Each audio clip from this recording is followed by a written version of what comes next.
Hi hello first time நம்ம channel வாரீங்க அப்படின்னா மறக்காமல் நம்ம சேனலை சப்ஸ்கிரைப் பண்ணிக்கோங்க.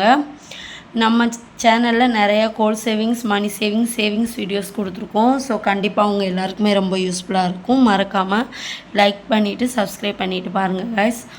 நம்ம இன்றைக்கி பார்க்க போகிறது 90 நாளில் கடனை எப்படி அடைக்கலாம் அப்படின்றதுக்கான தான்.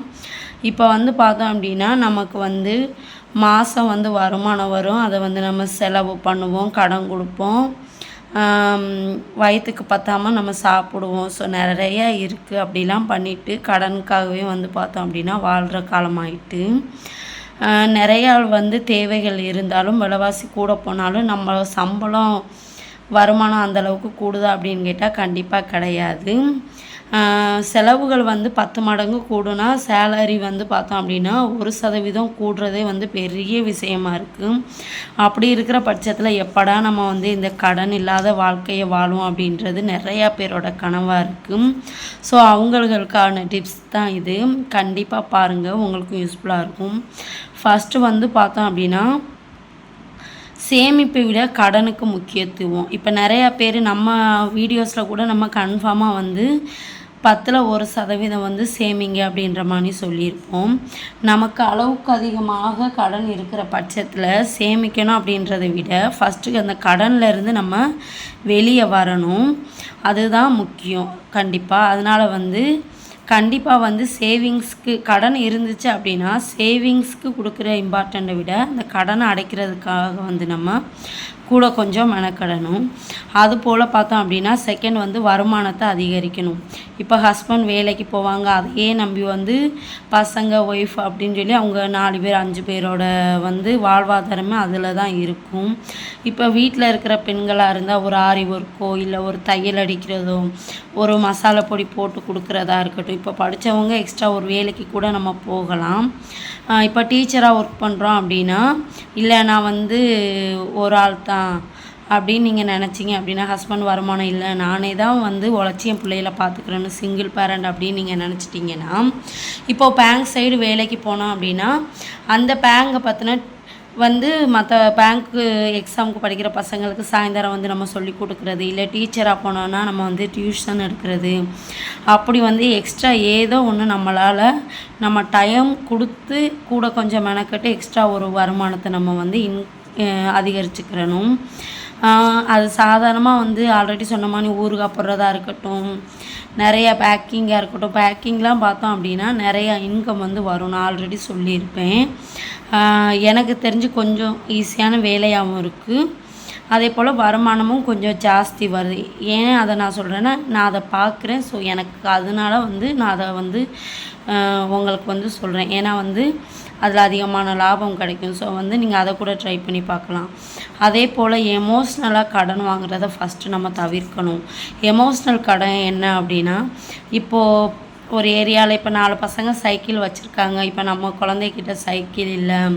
நம்ம குழந்தை எப்போ எனக்கு இது வேணும், ஒரு வாட்ச் வேணும், ஒரு சைக்கிள் வேணும், இது வேணும், அது வேணும் அப்படின்றத இப்போ நம்ம கேட்க அப்படின்னா நம்மளுக்கு தெரியும் இவ்வளோ கடன் இருக்குது, இது நம்ம எடுத்து கொடுத்தா கடனில் மாட்டுவோம் அப்படின்றது நமக்கு தெரியும்.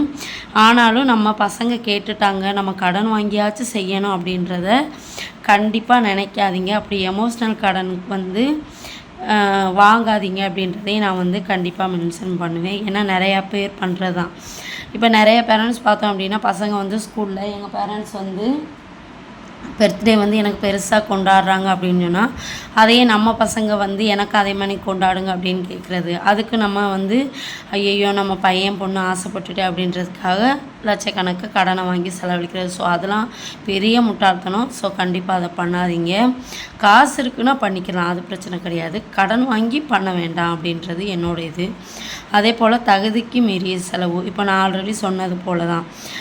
அதே போல் பார்த்தோம் எப்படின்னா இப்போ நமக்கு கடனே இருக்கும், எக்ஸ்ட்ரா நமக்கு கார் வேணும், இப்படி நமக்கு இஎம்ஐ கட்டி எடுத்துக்கிறலாம், சரி பார்த்துக்கலாம் அப்படின்னு நம்மளே ஒரு அசால்ட்டுத்தனத்தில் நம்ம வாங்குகிற கடன் இருக்கு இல்லையா, அதையெல்லாம் கண்டிப்பாக நிச்சயம் நிறுத்திடணும். அப்போனா தான் நமக்கு என்ன தேவை இருக்கோ அதை மட்டும் வாங்கிட்டு அதை கொடுக்கும்போது நமக்கு அது பெரிய இதாக தெரியாது. நம்ம எதுலேயும் மாட்ட மாட்டோம் இந்த இஎம்ஐ ரவுண்டில். பட் நமக்கு தேவையில்லாத இந்த எமோஷ்னல் கடன் தகுதிக்கு மீறி நம்ம வாங்கி இது பண்ணும்போது கண்டிப்பாக மாட்டிக்கிடுவோம்.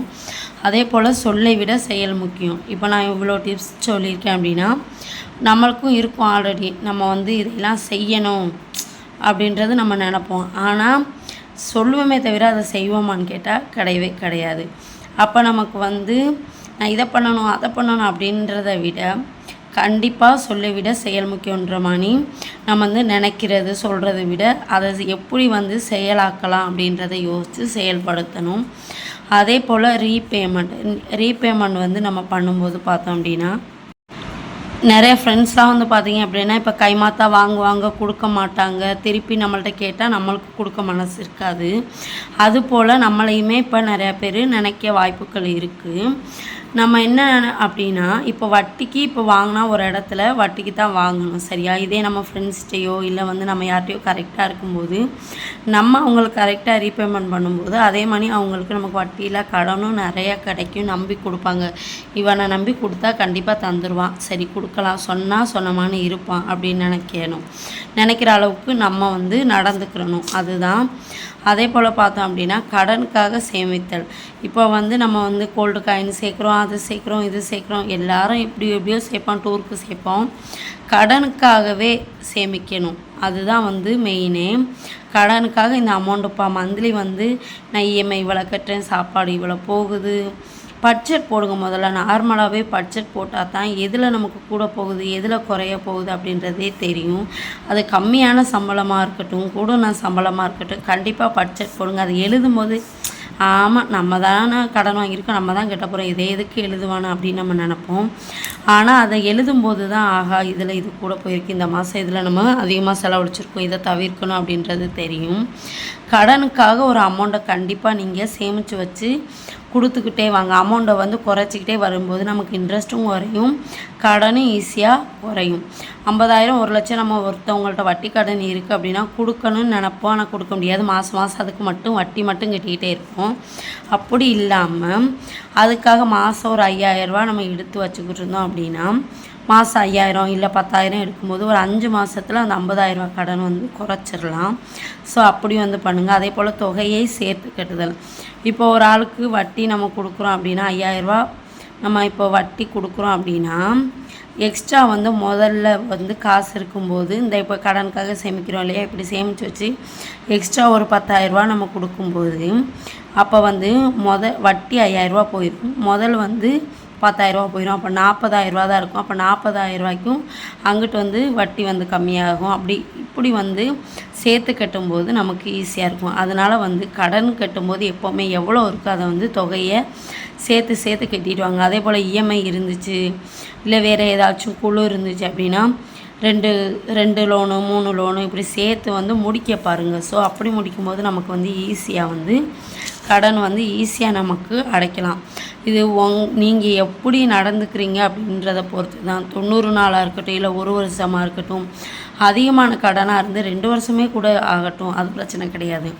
ஆனால் ஈஸியாக நம்ம டென்ஷன் இல்லாமல் இப்படி பண்ணும்போது எக்ஸ்ட்ரா கடனும் நம்ம வாங்க மாட்டோம், கடனும் குறையும். ஸோ கண்டிப்பாக இந்த மெத்தட் வந்து ட்ரை பண்ணி பாருங்கள். நெக்ஸ்ட்டு வந்து நம்ம என்ன வீடியோ போடலாம் அப்படின்றத கண்டிப்பாக வந்து கமெண்ட் பண்ணுங்கள்.